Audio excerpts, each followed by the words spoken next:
আপনার অনেকদিন পর যে ঈদ হলে মানুষের যে অনুভূতি হয় সেরকম অনুভূতি আমাদের প্রত্যেকটি নেতা কর্মী সারা বাংলাদেশের 18 কোটি মানুষের প্রাণের স্পন্দন দেশ নায়ক জনাব তারেক রহমান। আজকে আপনারা জানেন 25 ডিসেম্বর আজকে আমাদের আন্দোলনের মহানায়ক দেশ নায়ক জনাব তারেক রহমান বাংলাদেশের মাটিতে পা রাখবেন এবং সে উপলক্ষে সারা বাংলাদেশের মানুষ ইতিমধ্যে আপনারা দেখেছেন ঢাকা দিকে ছুটে আসছে।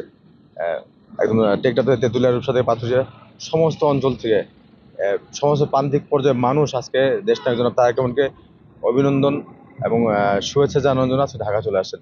আমরা তারই অংশ হিসেবে আজকে ঢাকা জেলা স্বেচ্ছাসেবক দল বিভিন্ন আমাদের ইউনিটের নেতৃবৃন্দ ইতিমধ্যে ঢাকামুখী হয়ে গেছেন এবং আমরা প্রত্যেকে ঢাকায় চলে আসছি। তারেক রহমান বীরে বেশি আসবে, এটা কিন্তু আমাদের স্লোগান ছিল, তারেক রহমান বীরে বেশি আসবে ফিরে বাংলাদেশে।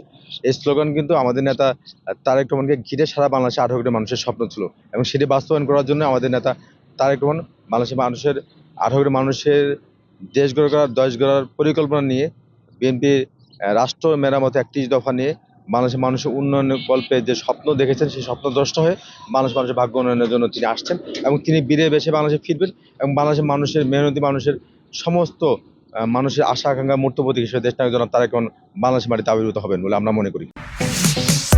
Stella featuring next level. Well done, side by side, fridge.